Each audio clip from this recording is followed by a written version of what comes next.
2024 में चंद्रबाबू नायडू ने एक साथ दो धमाके किए जिनसे पूरे देश में हलचल मच गई। 4 जून 2024 को लोकसभा और आंध्र प्रदेश विधानसभा चुनावों के नतीजे सामने आए, जिसमें टीडीपी ने 25 सीटों में से 16 सीटें जीती और विधानसभा चुनाव में 175 में से 135 सीटें जीतकर सबको चौंका दिया। विधानसभा चुनाव में शानदार जीत के बाद चंद्रबाबू नायडू के सामने मुख्यमंत्री की कुर्सी थी। वहीं केंद्र से भी उन्हें खास प्रस्ताव मिलने की संभावना थी। हालांकि लोकसभा चुनाव में बीजेपी बहुमत से दूर रह गई थी और उसे 32 और सांसदों की जरूरत थी। ऐसे में चंद्रबाबू नायडू और नीतीश कुमार सरकार के अहम साथी बने। बीजेपी ने लोकसभा में 240 सीटें जीती, लेकिन बहुमत से दूर रही। चंद्रबाबू नायडू और नीतीश कुमार की टीडीपी और जेडीयू ने मोदी सरकार का साथ दिया। इसके साथ ही मोदी 3.0 सरकार इन दोनों पार्टियों के सहयोग से सशक्त रूप से चल रही है। ये बदलाव नायडू की रणनीतिक स्थिति को दर्शाता है। हाल ही में चंद्रबाबू नायडू उस समय चर्चा में आए जब उन्होंने वक्फ संशोधन अधिनियम को लेकर केंद्र सरकार से अलग रुख अपनाया। उन्होंने कहा कि इस पर सभी पक्षों से चर्चा के बाद ही कोई फैसला लिया जाएगा। जब केंद्र में नई मोदी सरकार बन रही थी तब मंत्रालयों के बंटवारे को लेकर चंद्रबाबू नायडू और नीतीश कुमार के बीच कई दौर की चर्चा हुई। इसके अलावा केंद्र सरकार की तरफ से आंध्र प्रदेश को मिलने वाले 15,000 करोड़ रुपए के स्पेशल पैकेज के बारे में भी सवाल उठे थे। इन मुद्दों पर नायडू का अलग रुख पार्टी की राजनीतिक ताकत को और मजबूत करता है। ये घटना बहुत पुरानी नहीं है। जब 2019 में अमित शाह ने ये कह दिया था कि एनडीए के दरवाजे चंद्रबाबू नायडू के लिए हमेशा के लिए बंद हो गए हैं। उस समय नायडू दिल्ली गए थे और अमित शाह से मिलने का इंतजार कर रहे थे, लेकिन उन्हें मिलने का समय नहीं मिला। ये एक ऐसा मोड़ था जहां चंद्रबाबू नायडू और बीजेपी के बीच दूरी बढ़ गई थी। आज वही चंद्रबाबू नायडू हैं जिनके लिए बीजेपी रेड कारपेट बिछाती है। ये बदलाव दर्शाता है कि एक साल में उनकी और उनकी पार्टी की किस्मत कैसे पलटी। आज नायडू की राजनीतिक स्थिति इतनी मजबूत हो गई है कि वह दिल्ली में बैठी केंद्र सरकार को हिला सकते हैं। उनकी रणनीतियों और कुशल नेतृत्व का परिणाम आज सामने है।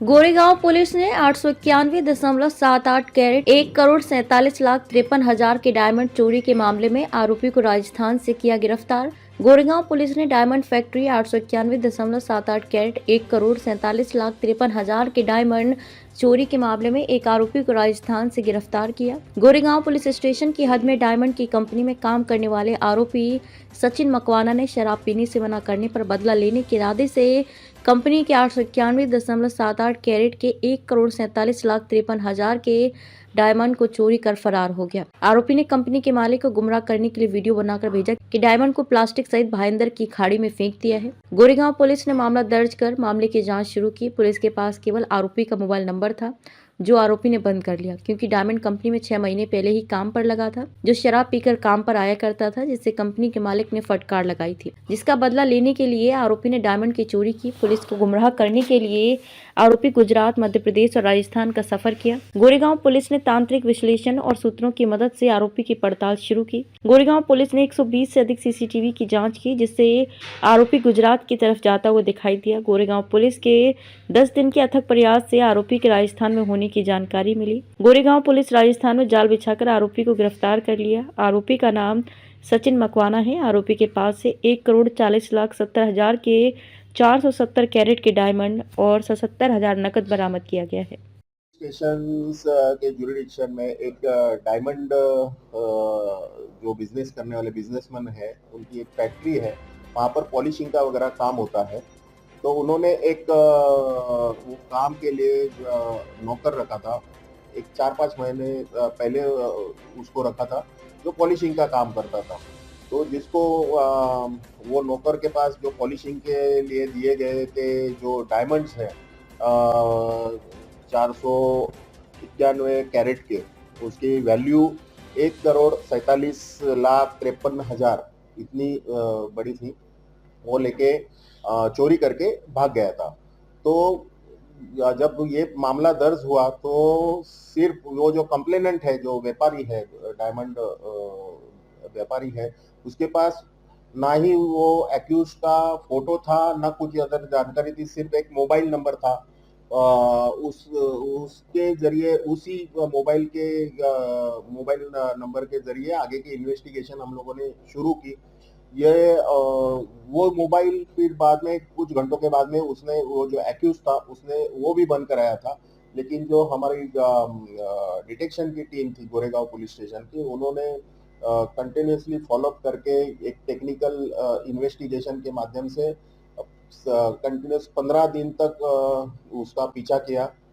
ये जो एक्यूज्ड है वो उसको दारू पीने का शौक है, तो जब वो काम पे दारू पीने के लिए आता था तो नेचुरली ये जो कंप्लेनेंट है, व्यापारी है, उसको डांटता था। तो उसको गुस्सा आया था और उसी उसी कारण उसने उसको नुकसान पहुंचाने के लिए ये 1.5 करोड़ के हीरे चोरी करके गांव में भाग गया था। गांव के बारे में भी वो कंप्लेनेंट को मालूम नहीं था, लेकिन जो हमारे इन्वेस्टिगेशन टीम है उन्होंने फॉलोअप करके पहले वो गया राजस्थान, राजस्थान से मध्य प्रदेश गया, मध्य प्रदेश से गुजरात आया, गुजरात से वापिस राजस्थान गया। तो ये अलग अलग जगह पर 15 दिन तक वो भागता रहा। मीनवाइल उसने एक जब ये चोरी करके यहाँ से बंबई से निकला था, तो उसने एक वीडियो मोबाइल के ऊपर एक वीडियो रिकॉर्ड किया था। उसमें उसने जो वो वीडियो मालिक को भेजा, उसने वो हीरे एक खाड़ी में फेंक रहा है ऐसे दिखा के उसने वो जो थैली थी वो खाड़ी में फेंक दी थी। वो खाड़ी का जो इलाका है वो वसई के आसपास का वो हम लोगों ने जज किया और उस माध्यम से हम लोगों ने नॉर्थ की तरफ इन्वेस्टिगेशन कंसंट्रेट किया। फिर ये सब 15 दिन में उसने कम से कम 13 से 15 गाड़ियां बदली है और हमारी टीम ने 150 जगह के सीसीटीवी फुटेज का स्टडी किया, ऑब्जर्वेशन किया है और ये ट्रेलिंग जो है वो सक्सेसफुल हो गई और 15वें दिन में हम लोगों ने उसको उसके गांव से अरेस्ट किया और उसके पास से 1,40,00,000 के हीरे और 77 लाख की अब जो 77,000 की जो कैश है वो हम लोगों ने बरामद। सर बताया जा रहा है कि 31 काटने के लिए वो कुछ ऐसी प्लानिंग कराते हैं। डिजिटल अरेस्ट के नाम पर ठगी करने वाले गैंग के 4 आरोपियों को मलाड पुलिस ने किया गिरफ्तार। आरोपियों ने करीब 4.5 घंटे तक फरियादी को वीडियो कॉल पर किया डिजिटल अरेस्ट। फरियादी से डिजिटल अरेस्ट से बचने के नाम पर 8,60,000 बैंक से ट्रांसफर कराए। मलाड पुलिस ने डिजिटल अरेस्ट के नाम पर ठगी करने वाले गैंग के 4 आरोपियों को सूरत से गिरफ्तार किया है। इन आरोपियों ने 21 दिसंबर 2024 को मलाड पश्चिम में रहने वाले 69 वर्षीय बुजुर्ग विपिन शाह को वीडियो कॉल करके अंधेरी पुलिस स्टेशन का अधिकारी बनकर फरियादी से कहा कि गोयल नाम के व्यक्ति ने आपके आधार का इस्तेमाल करके आपके नाम का बैंक खाता खोलकर मनी लॉन्ड्रिंग में इस्तेमाल किया है, जिससे आपके नाम का वारंट निकला है, आपको अरेस्ट किया जाएगा। जिससे 69 वर्षीय बुजुर्ग विपिन शाह डर गए क्योंकि वीडियो कॉल पर वर्दी पहनकर अंधेरी पुलिस स्टेशन अधिकारी था। आरोपी ने करीब 4.5 घंटे तक फरियादी को वीडियो कॉल पर डिजिटल अरेस्ट रखा। आरोपी ने 69 वर्षीय बुजुर्ग विपिन शाह से डिजिटल अरेस्ट से बचने के नाम पर उसके यूनियन बैंक के खाते से 8,60,000 रुपए बैंक ऑफ महाराष्ट्र के खाते में ट्रांसफर करा लिए। जिसके बाद लड़की को पता चला कि पिताजी के साथ में साइबर फ्रॉड हुआ है। लड़की ने तत्काल घटना की जानकारी मलाड पुलिस स्टेशन को दी। मलाड पुलिस ने मामले की गंभीरता को समझते हुए तत्काल मामला दर्ज कर मामले की जांच शुरू की। जांच में पता चला कि घटना वाले जो पैसे बैंक ऑफ महाराष्ट्र में ट्रांसफर हुए वे कोटक बैंक ऑफ महिंद्रा कामरेज सूरत में एटीएम से निकल गए हैं। वरिष्ठ अधिकारियों के मार्गदर्शन में मलाड पुलिस ने टीम बनाकर कामरेज सूरत में जाकर जाल बिछाए, जहां पर 4 आरोपी एटीएम से पैसे निकालने आए, जिस पर मलाड पुलिस ने फिल्मी स्टाइल में चारों आरोपियों को एटीएम के अंदर ही गिरफ्तार कर लिया। गिरफ्तार चारों आरोपियों का नाम जय अशोद्रिया, संदीप केवड़िया, धर्म गोयल और जय मोरडिया है, और जो सूरत के रहने वाले हैं। मलाड पुलिस इन आरोपियों से ये जांच कर रही है कि अब तक इन आरोपियों ने कितने लोगों के साथ साइबर ठगी की वारदात को अंजाम दे चुके हैं और इनके गैंग में कितने लोग शामिल हैं। ये साइबर ठग गैंग के आरोपी हमेशा पुलिस अधिकारी या क्राइम ब्रांच का अधिकारी बनकर बुजुर्ग व्यक्तियों को टारगेट कर वीडियो कॉल करते हैं, जिससे व्यक्ति उनके झांसे में आ जाए और ठगी की वारदात को अंजाम दे सके। डिजिटल अरेस्ट नाम का कोई प्रावधान हमारे कानून में नहीं है। अगर आपको कोई डिजिटल अरेस्ट के नाम पर ठगी करे तो आप तुरंत नजदीकी पुलिस को इसकी सूचना दें, जिससे पुलिस इन साइबर ठगों पर कार्रवाई करे। नहीं, अभी जैसे मालूम है बहुत सारी जगह पर पुलिस की लैंग्वेज यूज की है उन्होंने।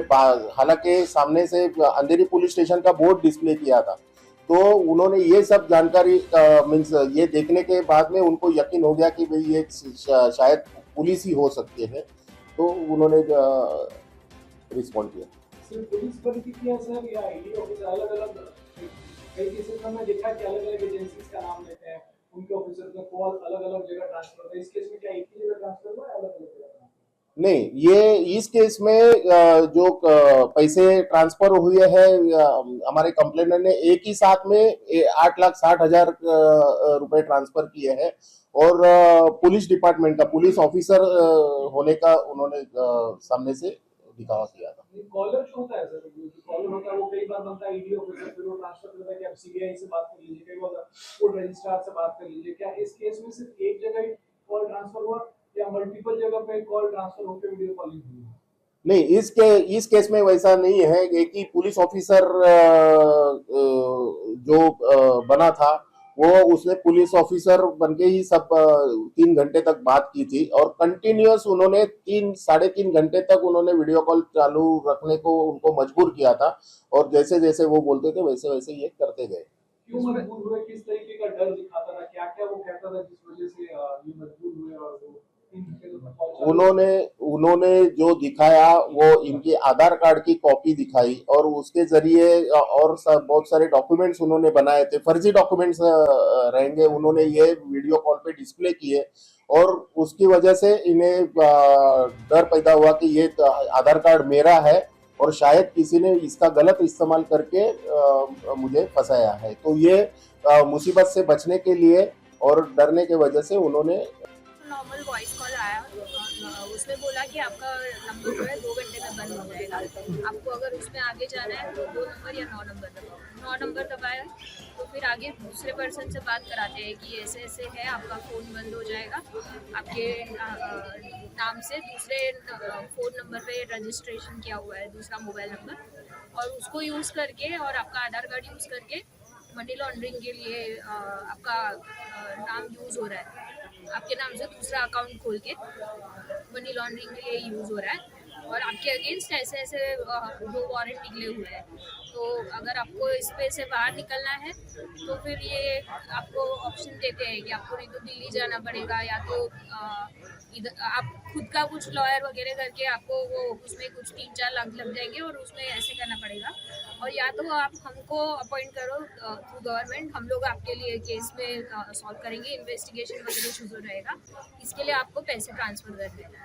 तो वो पूरा ऐसा माहौल दिखा के अंधेरी पुलिस स्टेशन से प्रदीप सावंत करके बोल रहे करके पूरा ऐसा डरा के उनको बोला कि बैंक में जाके आपके पास कितना क्या अमाउंट है पूरा का पूरा आपको RTGS करना है, ये पूरा इन्वेस्टिगेशन चलेगा, इन्वेस्टिगेशन के बाद अगर कुछ नहीं निकला तो आपको पैसे पूरे के पूरे हम लोग वापस कर देंगे।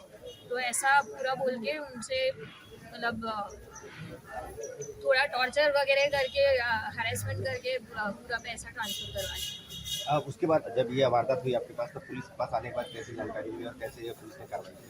तो इनको एक्चुअली वो 3-4 घंटे में किसी को भी फ़ोन करने के लिए नहीं दिया, कुछ भी अलाउड नहीं था, मतलब पूरा टाइम आप हमारे साथ वीडियो कॉल पे बने रहो, कोई आसपास होना नहीं चाहिए, आपको कहीं बाहर भी नहीं जाना है, घर पे ही रहना है।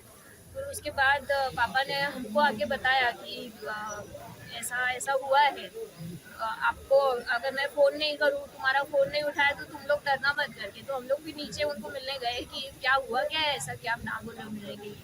तो उन्होंने बोला कि ऐसा ऐसा हुआ था, तो इमीडिएटली हमको रियलाइज़ हुआ क्योंकि तभी वो 2-3 दिन से कॉलर ट्यून चालू था पुलिस का, कि कोई भी आपको पुलिस स्टेशन से या कहीं का जज या कोई भी ED से कुछ भी आता है कि ऐसे ऐसे आपके नाम पे चल रहा है, तो उसको डरना नहीं है आपको, इट इज़ अ स्कैम। तो देन वी रियलाइज़ कि ये पूरा स्कैम था, इमीडिएटली हम लोग यहाँ पे आ गए। वो कॉलर ट्यून में ऐसे भी बोलते हैं कि अगर आपके साथ ऐसा कुछ होता है तो 1930 पे आपको कॉल करना है, तो उसके हिसाब से आपको फिर वो साइबर क्राइम में आपका कंप्लेंट वगैरह रजिस्टर होता है। तो हम लोग तुरंत फिर यहाँ पे आए, पुलिस की टीम ने पूरा हम लोग को 1930 पे उन्होंने कॉल लगा के दिया। फिर यहाँ पे भी उन लोगों ने तुरंत बोला कि ये दोनों बैंक में जाके आपको पूरा पहले तो फीस करवाने की प्रोसेस करनी है, एंड आगे का इन्वेस्टिगेशन उन लोग ने इमीडिएटली शुरू कर दिया था, तो सैटरडे के दिन भी।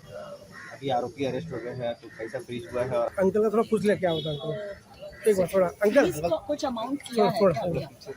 अंकल थोड़ा इधर आ जाइए ना। उनकी इन्फॉर्मेशन जो है वो बाद में पता चलेगी क्योंकि इन्वेस्टिगेशन अभी चालू है।